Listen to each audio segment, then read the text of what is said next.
Et bonjour tout le monde, bienvenue pour un nouvel Actu Streaming. On vous parle aujourd'hui d'un film qui est aussi un remake. Ça s'appelle Roadhouse. C'est sorti sur Amazon Prime Video. Et c'est un remake d'un film de 1989 de Roddy Harrington sur un scénario de Erlance Hill et Hilary Henkin. Et à l'époque, c'était avec Patrick Swayze, Sam Elliott et Ben Gazzara, excusez du peu. Est-ce que tu connaissais le film, toi, Nam, avant? Pas du tout. Non, moi non plus. Enfin, je pense que de nom, j'en avais déjà entendu parler. Et du coup, je l'ai regardé pour l'occasion. Donc j'ai regardé l'original hier et le remake aujourd'hui. C'est tout de même un film qui a un statut relativement culte, qui est quand même assez connu, largement noté sur les sites, etc. Euh, Même si c'est moins connu que peut-être les grands succès de Patrick Swayze, que seraient Ghost et probablement Dirty Dancing, par exemple. Et il y a eu une suite de Roadhouse en 2006 en direct ou vidéo et ça avait l'air pas très bien. Donc j'ai fait l'impasse dessus. Oh Comme bah, d'habitude. ça m'étonne de toi. Ouais, bah oui. C'est vrai que j'ai regardé. Alors pour l'anecdote, j'ai quand même regardé tous les Mamans, j'ai raté l'avion avant qu'on parle du reboot, même les téléfilms. Ça en faisait combien? 5 au moins. Et tous les Hellraiser. Mais ça, je l'ai fait aussi. Non, après j'ai dit, j'ai fait l'impasse sur Roadhouse 2 pour ce segment, mais qui sait que si je le regarderai pas plus tard. Comme d'habitude, on va commencer par la petite fiche technique. À la réalisation, nous avons Doug Liman. Alors Doug Liman, c'est un réalisateur plutôt connu. Il a notamment fait La mémoire dans la peau, Mr. and Mrs. Smith, Jumper, Edge of Tomorrow. J'ai cité volontairement Jumper pour qu'on ne croit pas qu'il ait fait que des très Que bons des bons. films. Ouais. Au scénario, nous avons Anthony Bagarozzi, qui avait signé le scénario de The Nice Guys, une comédie drôle avec Ryan Gosling et Russell Crowe. Nous avons Chuck Mandry, dont c'est le premier gros crédit, et nous avons le retour de Erlance Hill, le scénariste original du premier Roadhouse, qui a travaillé sur ce remake. Et on lui doit aussi le scénario d'une autre série B bien connue qui s'appelle Justice Sauvage. À la photographie, nous avons Henry Braham, c'est un Britannique. Son premier gros crédit, c'est le Tarzan de David Yates en blockbuster. Ensuite, il a fait, excusez du peu pour James Gunn, Les Gardiens de la Galaxie 2 et 3 et The Suicide Squad. Et on le retrouvera d'ailleurs pour le prochain film Superman de James Gunn. Et on lui doit également la photo de Maléfique 2 et de Flash. Donc plutôt un directeur photo un peu capé en blockbuster, quoi. Oui. Au montage, nous avons Doc Crowther. Lui, il a commencé plutôt à la télévision, notamment il faisait du montage sur la série Glee. Bravo à lui. Et D'accord. il a déjà travaillé avec Doug Liman sur l'un de ses derniers films qui s'appelait Chaos Walking, un blockbuster de science-fiction qui a fait pchit. Attends, lequel, pardon? Chaos Walking, Ah, ça m'est rien du tout. avec Tom Holland et Daisy Ridley. Ah bah non. Ah, ça Mais tu fait vois, mais vraiment d'habitude, pchit, hein. tous ces trucs, je les vois, mais il a même pas dû sortir en France Et pour le bah, coup. tu vois, c'était pas terrible. Ouais, voilà, on va dire Oui. ça comme ça. Oui. Mais on a vu pire. À la musique, nous avons Christophe Beck, une carrière prolifique depuis les années 90, c'est pas forcément un nom qu'on connaît. Parmi ses partitions les plus célèbres, on peut citer alors à la télévision Buffy contre les vampires et Angel, et au cinéma, alors pas mal de comédies, notamment Very Bad Trip, Crazy Stupid Love et Pitch Perfect. Je ne cite que les meilleurs, il y a aussi toute une palanquée de films un peu de seconde zone. À la production, et alors ça j'ai vu à la fin du film, nous avons Joel Silver. Joel Silver qui revient, ça faisait 6 ans qu'il n'avait pas produit de film. Et alors Joel Silver, c'est un des producteurs stars d'Hollywood, en tout cas de l'Hollywood des années fin 80 à 2000. On lui doit notamment L'Arme Fatale et Matrix en production. Ah oui, d'accord. Oui, oui, un très gros producteur à mettre aux côtés de Jerry Bruckheimer. C'était vraiment les deux plus gros producteurs d'Hollywood à une époque. Au casting, nous avons Jack Gyllenhaal, est-il besoin de le présenter? Nous avons Daniela Melchior, que nous avions vu chez James Gunn, dans Les Gardiens de la Galaxie 3 dans un petit rôle, et dans The Suicide Squad, dans le rôle de Ratcatcher 2. Oui, d'accord, oui. Pour ceux qui connaissent, connaissent.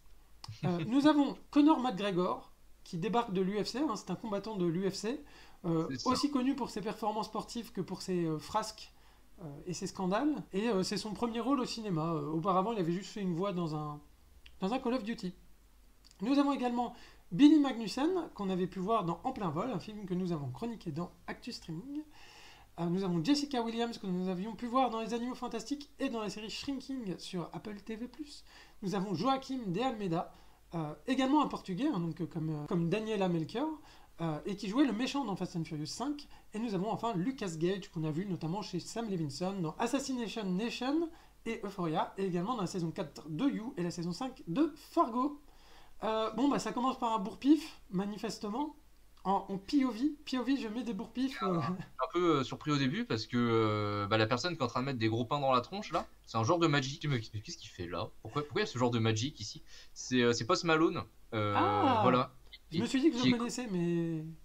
oui, qui est connu notamment pour avoir acheté l'année dernière une carte Seigneur des Anneaux Magic à 2 millions. Très bien. Euh, Moi, voilà. moi, je le connaissais plus pour sa musique et notamment sa musique dans le Spider-Man Into the Spider-Verse.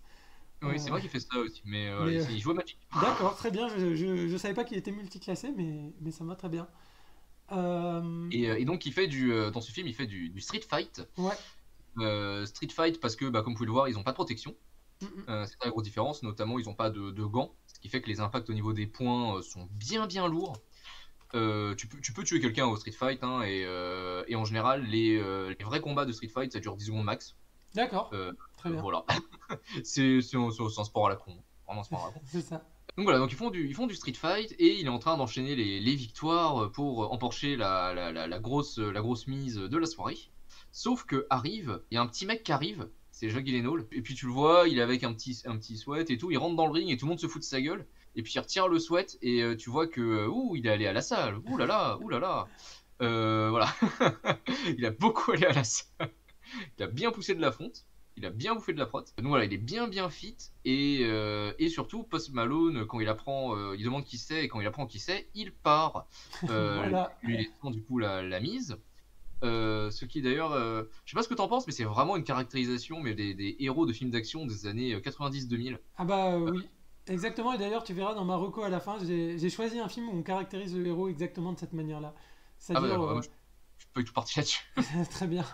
Et ouais, bah effectivement, il arrive et donc il est précédé de son aura et de sa légende, peut-être une légende noire, euh, qui fait que bah, l'autre il flippe et il se barre. Et on a vu dans le public, il y avait une jeune femme aussi qui était venue Oui, a priori pour recruter le personnage de Post Malone et qui finalement va un peu changer son fusil d'épaule et proposer un deal à Jake Gyllenhaal.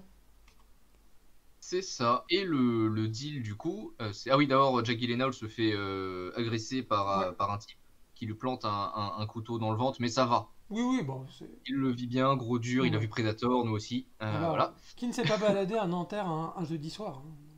Mais non, mais c'est ça, enfin, on s'est tous recousus en sortant d'un bar. Voilà, franchement, Bon, on connaît. c'est la norme.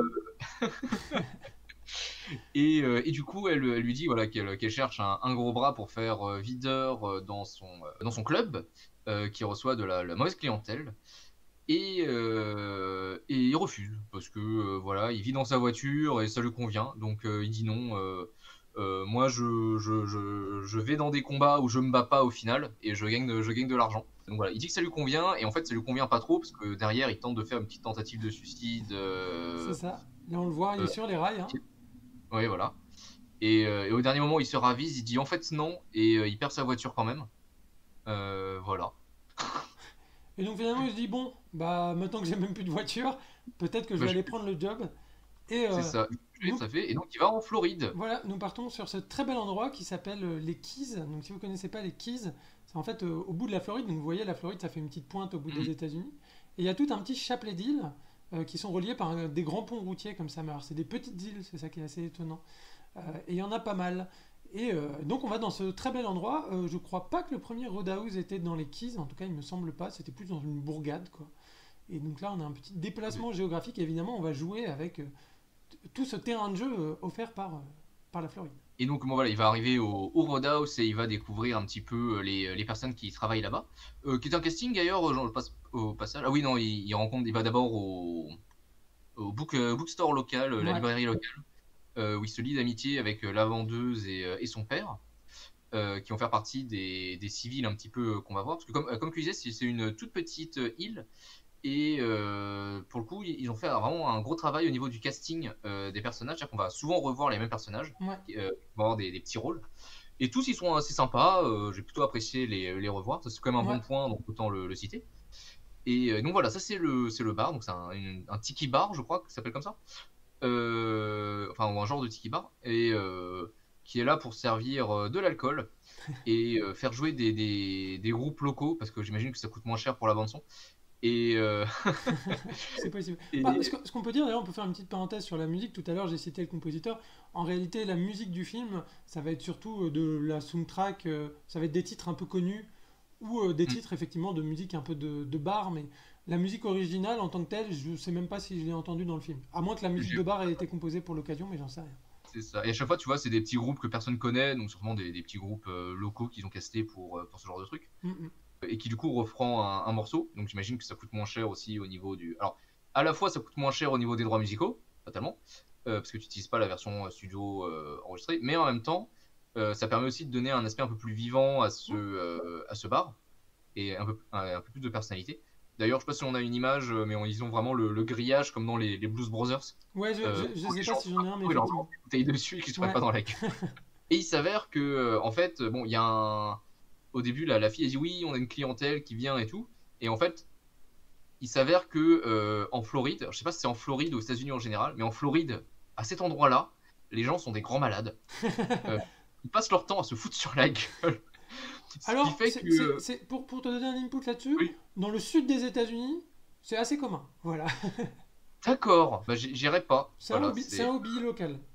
Ok, Et en taureau, et je. Floride, pour y être allé un petit peu, disons que ils y vont pas spécialement pour se foutre sur la gueule, mais l'alcool aidant, ça finit un petit peu en bagarre de saloon. Et d'ailleurs, pour faire une petite Ils ont. parenthèse, quand il parlait avec la jeune vendeuse du libraire, Hmm, elle lui dit ah, c'est bien ton histoire, on dirait le pitch d'un western. Donc c'est oui, vrai que c'est un peu programmatique, on va dire. c'est ça. Ce qui va en effet être en une des sources d'inspiration du film, hein, l'ambiance western.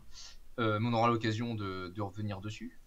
Mais ouais, donc voilà, il est pour être un videur, un bouncer, comme ils disent dans le film. Et il va pouvoir assister à la première nuit, qui va être un sacré bordel, notamment à cause d'eux. Alors, parce qu'en fait, bon, il y a les clients normaux du bar Ouais, qui se foutent sur la gueule, et il y a eux qui viennent spécifiquement se voilà, foutre sur la gueule. C'est pas la même chose, hein. Il y a les bons clients et les mauvais clients. c'est ça. Parce que eux, je suis même pas sûr qu'ils se payent des coups.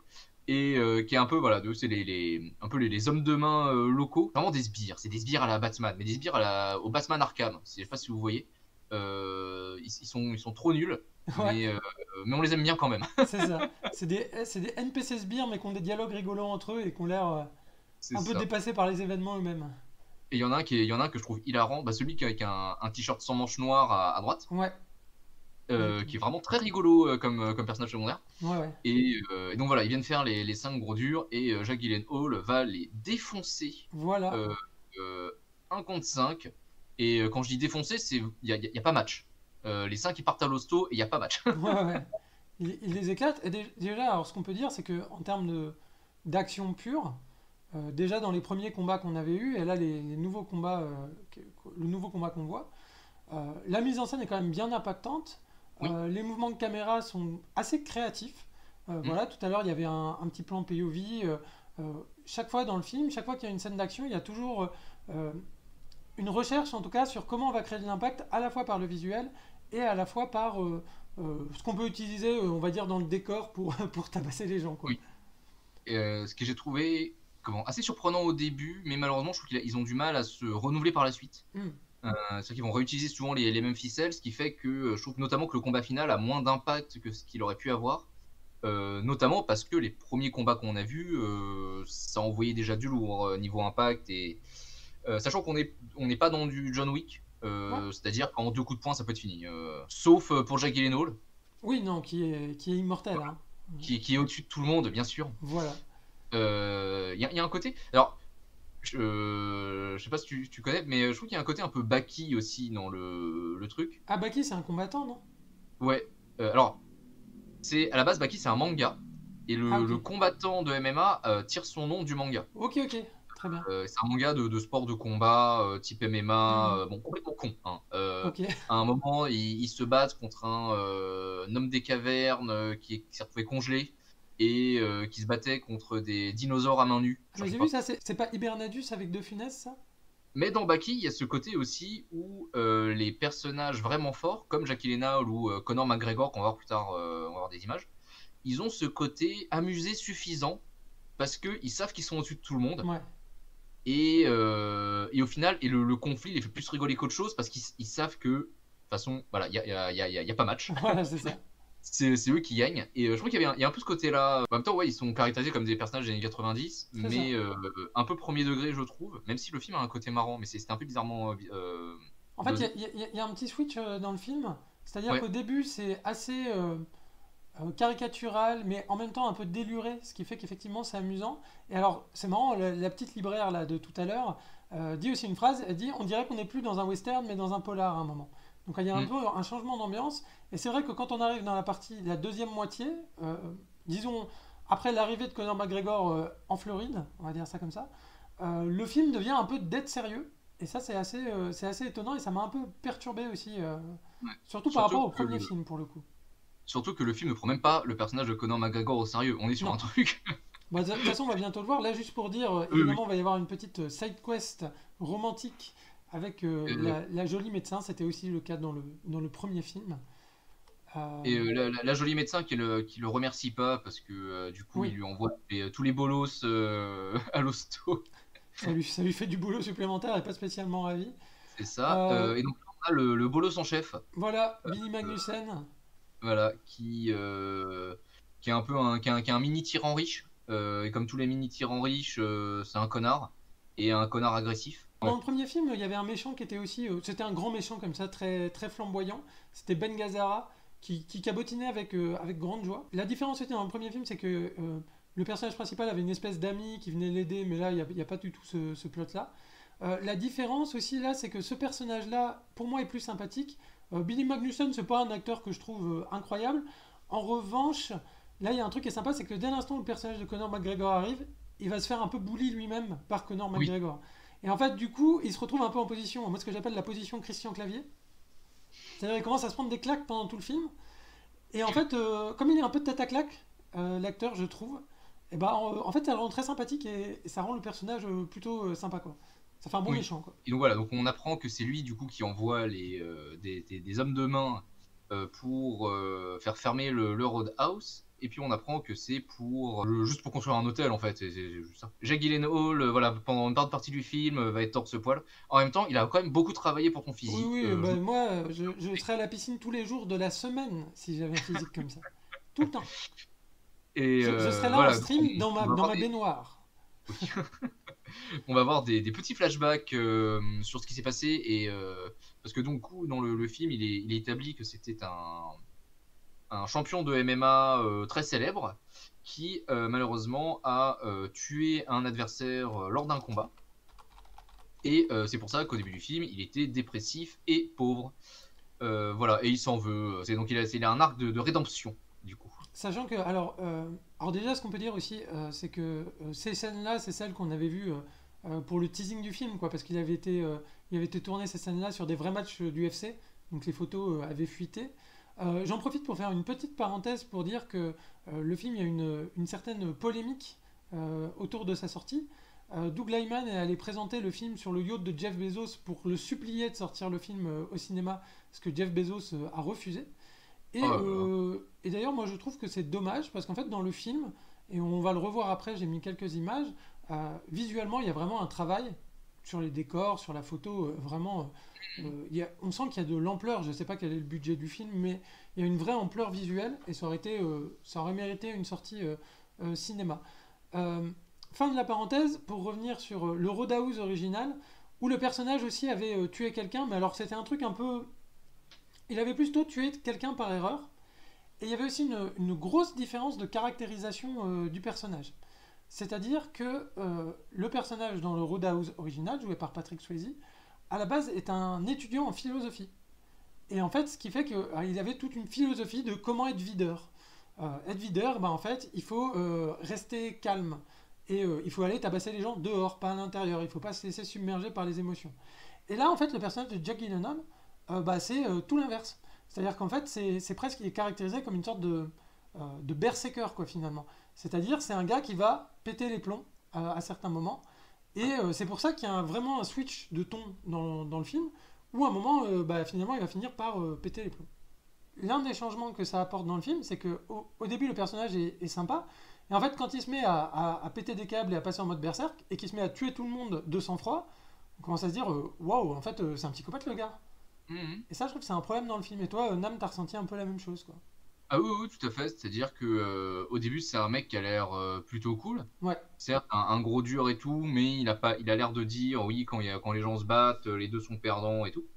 Et ce qui lui donne un côté un peu sympathique, surtout que bah, le groupe de crétins qui tabassent au début, euh, enfin, il y a tout un truc où il leur fait oui, c'est le prochain l'hôpital, il est à combien de temps juste pour savoir, pour appeler maintenant parce que vous allez en avoir besoin et tout. Il y a un côté un peu voilà, bon, ils se foutent de leur gueule, mais quand même un peu sympathique parce qu'il les amène au final à l'hôpital, c'est lui qui les conduit. ouais. Euh, mais c'est vrai que du coup, bah, ce côté-là, tu le perds très rapidement au bout d'un moment, quand vraiment ouais, ça switch. Et je trouve que c'est dommage parce que tu passes de un mec qui pouvait être sympa à un, ouais, comme tu dis, un psychopathe qui se cache en fait, Ouais, c'est ça, ouais. qui essaye de se contenir, mais en vrai qui attend l'excuse pour passer à l'acte. Oui, oui, c'est un petit peu bizarre de caractériser un personnage comme ça. Je sais pas trop ce qui leur a pris. Et, Malheureusement, j'ai bien peur qu'ils trouvent ça cool. ouais, parce que tu vois, au final, Ouais, même le personnage de. Tu vois, le personnage de Conor McGregor, il est zéro caractérisé, on n'en a rien à battre, mais il est marrant et il est cool. Et au final, ça suffit. Et là, ils en ont rajouté des couches, et il y a des couches de trop parce qu'au final, ça dessert le personnage, c'est ça. ce qui est un peu dommage. Alors, sachant que du coup, alors ils vont essayer le personnage de Billy Magnussen va essayer de faire tuer Jack Gyllenhaal, donc ils vont essayer de l'écraser sur un pont. Ça va pas marcher, la scène est plutôt pas mal. Le type va l'attendre avec un pistolet et Jack Gyllenhaal va réussir à le foutre dans la flotte. Et alors là, il y a un petit twist qui est assez marrant, c'est que il le fout dans la flotte, il balance son flingue à la flotte et le gars lui dit ah t'aurais pas dû balancer mon flingue à la flotte. Sauf que on est en Floride et donc il se fait Oui. niarquer par un croco. Donc la scène est vraiment très drôle aussi. Et là, en plus, Jack Gyllenhaal à ce moment-là n'est pas forcément content que le mec se soit fait niarquer par un croco, quoi. C'était pas le but. Oui, c'est ça. Pour le coup, il voulait pas le tuer parce que encore là, il était bon. Certes, le mec le moïse avec un fusil, mais c'est encore les crétins pas si dangereux que ça pour C'est lui. ça. Comme lui là qui vient le chercher avec un pistolet pour l'emmener à son patron, il va juste se faire péter la main et c'est tout. C'est ça.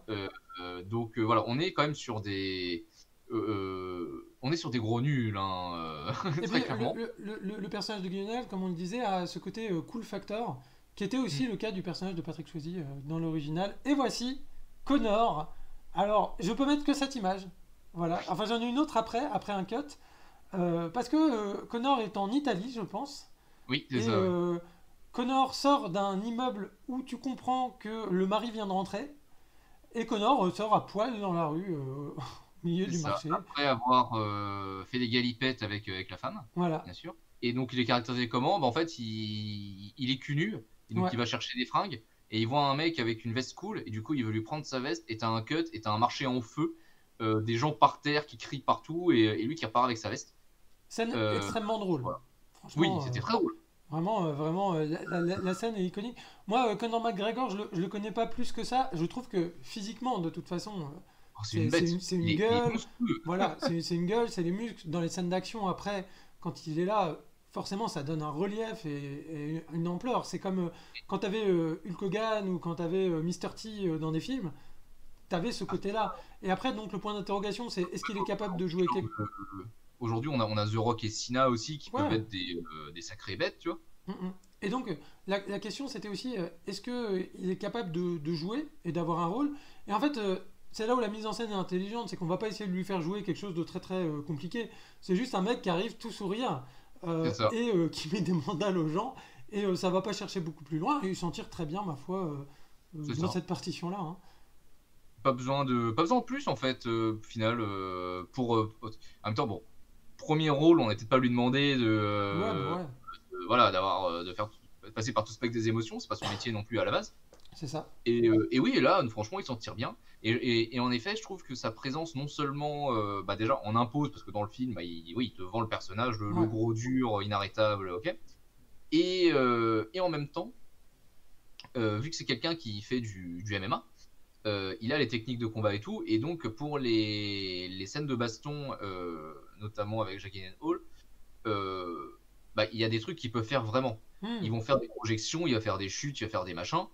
Il peut vraiment le faire parce qu'il a l'entraînement pour et c'est une plus-value de toute façon pour les films, ça, Ouais. c'est sûr. Voilà, donc comme je disais, hein, une recherche sur la photographie, toujours des beaux décors, toujours des beaux endroits, toujours plein de bonnes idées. Une scène de date plutôt marrante aussi, assez légère, avec Jake et le médecin. Voilà, Connor commence à bully notre méchant, hein, comme je le disais. Ça, c'est le méchant shérif de la ville qui se trouve être le père de la médecin et C'est travailler ça. pour les méchants, ce qui explique pourquoi il y a des gens qui vont dans des bars tout péter, parce que la police était corrompue, mais en doutions-nous? Pas forcément. Bah, non, non. Mais du coup, voilà. Et à partir de là, on commence à arriver voilà, dans la partie du film qui, je pense, nous a moins plu tous les deux, C'est ça, ouais. à savoir la partie un peu policier, parce que du coup, voilà, on arrête entre guillemets de rigoler. Les policiers corrompus débarquent, le gros méchant débarque. Ça va commencer à être moins rigolo, et c'est dommage, Ouais, parce que jusqu'à maintenant, le film était plutôt cool quand même. c'est ça, c'était une bonne comédie d'action. Et en plus, donc du coup, c'est un remake, et le premier film, Roadhouse, alors c'est pas un film qui brille par son intelligence, on va dire. C'est vraiment, tu vois, pour moi, c'est quand même un scénario de film de Jean-Claude Van Damme, quoi. Jean-Claude Van D'accord. Damme, le videur philosophe. Sauf que là, bon, c'était Patrick Swayze et il le fait très bien, hein. C'est pas le souci. Mais c'est un film qui, tout du long, est assez léger, se prend pas au sérieux. Il y a des gens, ils meurent, en fait, ils sont pas morts. Puis en fait, il y a des drames, mais en fait, c'est pas des drames. À chaque fois, le film se désamorçait tout le temps. Ce qui fait que c'est une série B très de l'époque, quoi. Très fin années 80, où tout est un peu léger. Et là, je sais pas ce qu'il leur a pris, effectivement, de vouloir rendre ça tout un coup très sérieux, avoir des velléités presque de drame sur le trauma ou des choses. Ça n'y arrive pas du tout. Et ne reste plus que les scènes d'action, quoi, malheureusement, à partir de ce moment dans le film. Ah oui, oui, c'est ça. Après, bon, les scènes d'action qui sont quand même plutôt sympa, heureusement. Mais Ouais, malheureusement, on arrive dans la partie, comme on disait, un peu enquête. La partie chiante, voilà. Donc il va quand même se passer des trucs, voilà. Ils vont foutre le feu à la librairie. Ils vont enlever. Lui, il va venir dire, comment? C'est vraiment une scène con parce qu'il est vraiment venu me faire un truc de méchant. Il va venir, t'as tué ton pote. Pourquoi t'as tué ton pote? C'est pas bien d'avoir tué ton pote. C'est vraiment un connard d'avoir tué ton pote. Et puis il se casse. C'est nul, c'est nul. ouais. C'est vraiment genre. Mais moi, tu sais, ça m'a fait penser aux segments qu'ils vont faire dans le catch pour entrer dans la tête de son adversaire, tu Ah vois. oui, c'est ça, ouais. T'as raison, il y a C'est un peu de ça. complètement con à chaque fois dans le catch parce que la seule chose que ça fait, c'est que l'autre, bah, il s'énerve. Ouais. Il est plus fort, il tape plus fort. C'est complètement con, ça sert à rien. Puis là, ils font ça, mais en mode sérieux. D'ailleurs, pareil, une scène qui est complètement conne où c'est vraiment le connard qui arrive, qui commence à casser les couilles de tout le monde. Et puis il voit une fille, il fait, machine, viens danser. Et elle fait, ah ouais, d'accord, je viens. Mais qu'est-ce qui se passe? Petite rêve, je pense, au premier film où, dans le bar, qui est une espèce de rade un peu dans le même genre, alors qui est pas, qui est plus vraiment au bord de la route, dans le fin fond du Midwest, je pense, il y a effectivement une blonde qui traîne un peu par là, et en fait qui est caractérisée comme étant un peu la cowgirl du coin. Je pense que c'est une ref à ce personnage-là. Sauf que là, bon, ça a l'air, c'est une fille qui est avec son mec et qui a pas du tout l'air Ah, spécialement vulgaire ou quoi que ce soit. Donc, non, très bizarre. Parce que du coup, moi, en plus, on a déjà caractérisé l'endroit comme étant un repère de beauf qui se ouais. fout sur la gueule. Du coup, ça fait. Ah oui, en fait, ils sont comme ça parce que les meufs, elles encouragent en plus. Genre, c'est. Mais alors, disons que, en fait, si c'était dans la première partie du film, on aurait pu se dire ça va avec le ton un peu guignolo du film.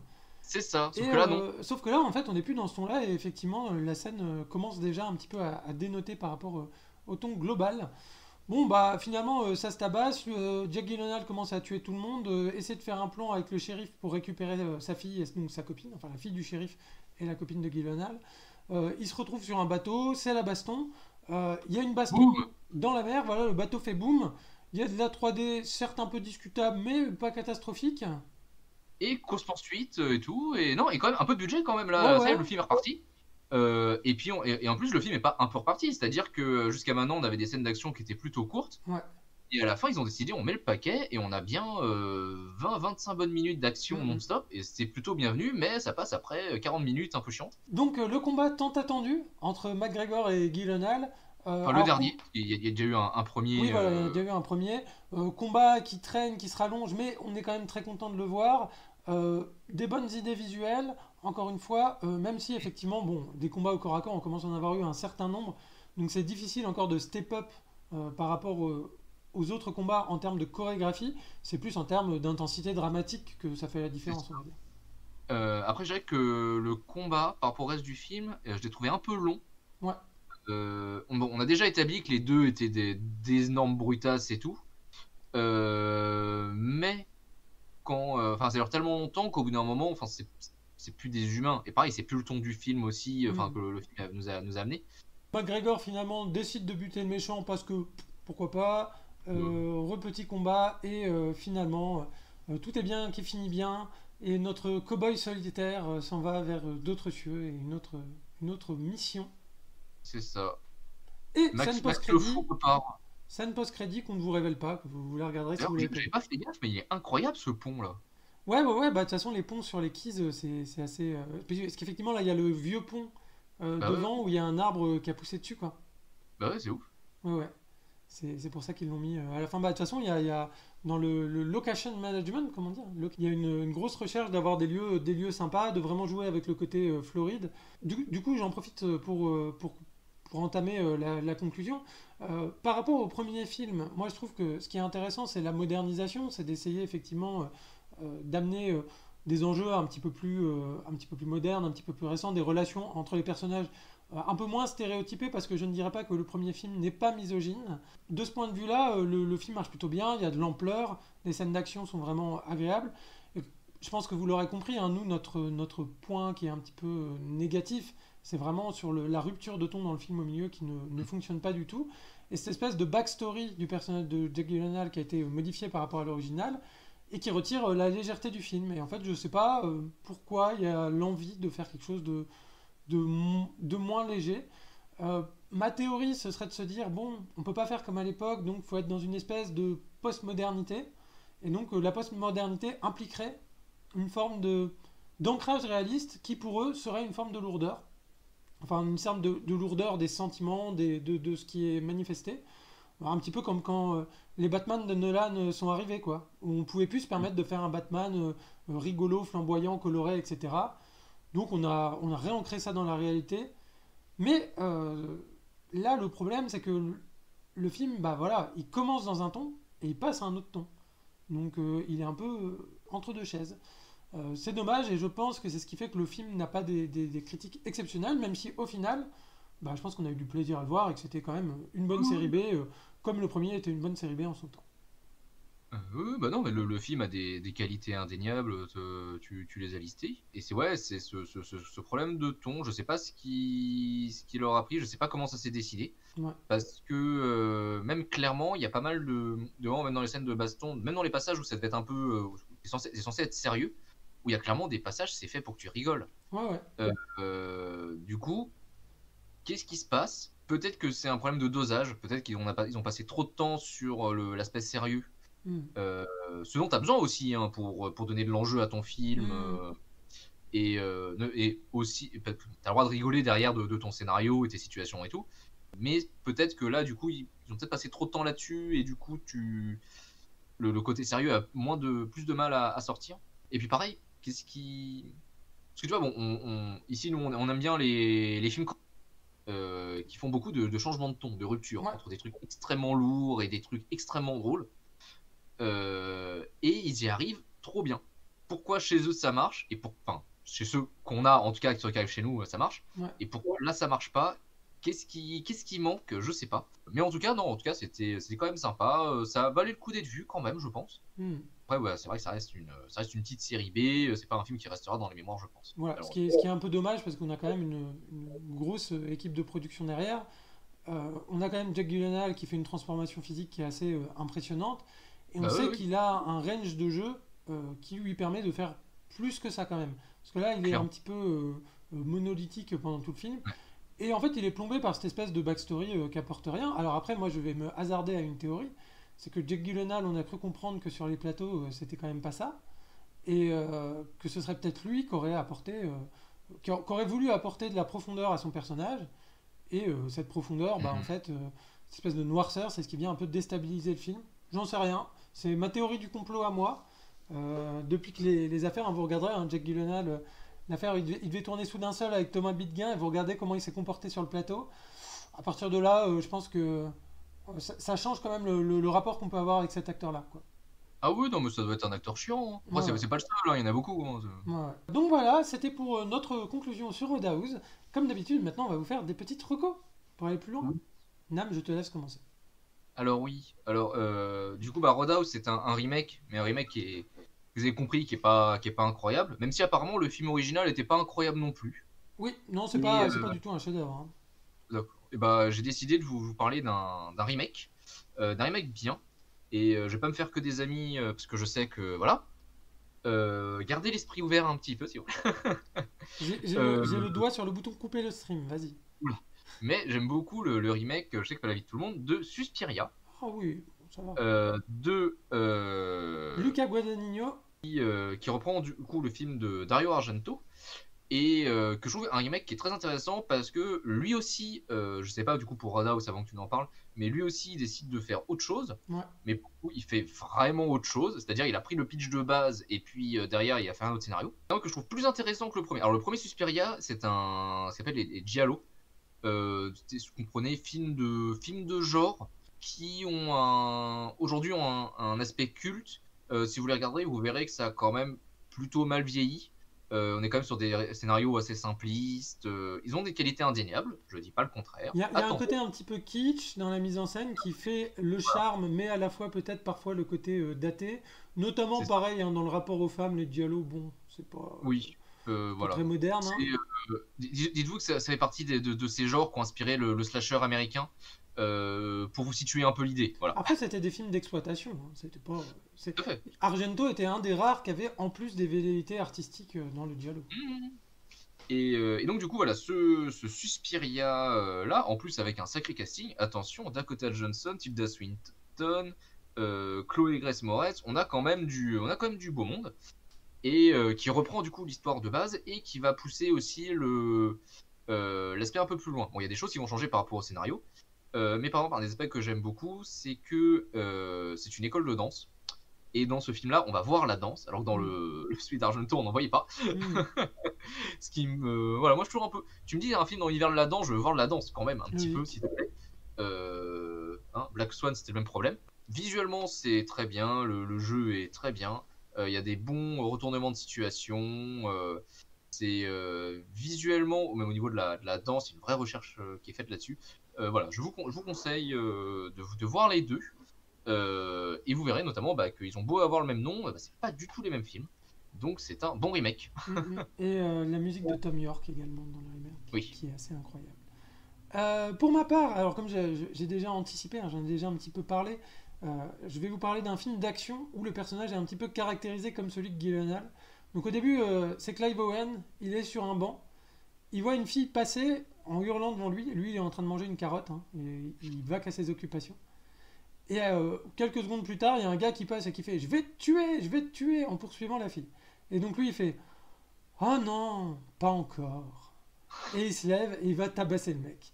Et pendant tout le film, il va tabasser des gens, alors lui plutôt avec des armes à feu. Et ce film, ça s'appelle D'accord. Shoot 'Em Up.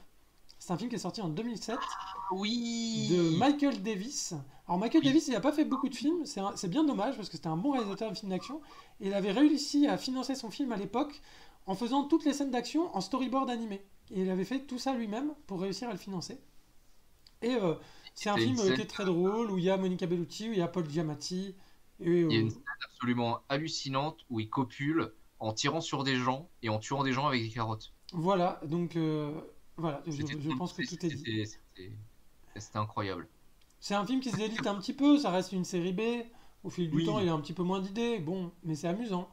Et Oui. c'est un petit peu dans la même vibe de héros. Voilà, c'est pour ça que je vous le recommande. Et en plus, on n'entend plus parler de ce film-là. Comme tous les films avec Clive Owen, d'ailleurs, on en parle quasiment plus. Bah, si, il y a un petit peu le. Comment? Le, les Fils de l'Homme. Ouais. C'est un film qui revient quand même régulièrement, il est recité. Ça revient Euh, régulièrement, mais je trouve que quand même tous les films avec Clive Owen, bon, déjà ont été des fours à leur sortie en termes de box-office. oui, Et en plus, oui. je sais pas, en fait, je pense que cet acteur n'imprime pas dans l'inconscient collectif, dans l'imaginaire. Il imprime pas, alors que c'est un super acteur. Hein. C'est peut-être aussi parce que souvent il fait le type dépressif et effacé. Ouais. Ce qui fait que fatalement ça doit pas, ça doit pas aider. C'est ça, ouais. Très sous-côté Clive Owen, moi je suis d'accord. Bah oui, oui, Le mais projet de on aime restauration Clive Owen, hein. de Clive Owen, qui a quand même une belle carrière et qui a quand même des bons films, et toutes ces séries B valent bien des séries B des grands stars de l'action de la grande époque. Est-ce qu'on lancerait pas un petit peu le fan club de Clive Owen? Mais avec plaisir, avec plaisir. Est-ce Les que, Owen par Zones. exemple, est-ce que quand quelqu'un, par exemple, follow, il n'y aurait pas machin a rejoint le fan club de Clive Owen, De par Clive exemple? Owen. Alors, est-ce que je vais rajouter un emoji Clive Owen Un pour, emoji Clive Owen, par exemple, voilà, hein? qui mange sa carotte? Peut-être. Le lord de la chaîne, Clive Très Owen bien. avec une carotte. Eh bien, je note ça, c'est Ou alors, vendu. non, tu dis rien, c'est juste la tête de Clive Owen, une carotte à côté, C'est ça. et les gens se débrouillent avec ça. Voilà, on va vous mettre un emoji Clive Owen pour les abonnés. Sachant que vous avez toujours un emoji Pilou Mm. qui est venu en début de stream, hein, avant que je fasse la diffusion. Si vous êtes sur YouTube et que vous êtes arrivé au bout de cette vidéo, merci beaucoup. N'hésitez pas à liker, à partager, à vous abonner. Ça nous fait super plaisir. Et on vous dit à bientôt pour un nouvel Actu Streaming. Bye bye. Au revoir.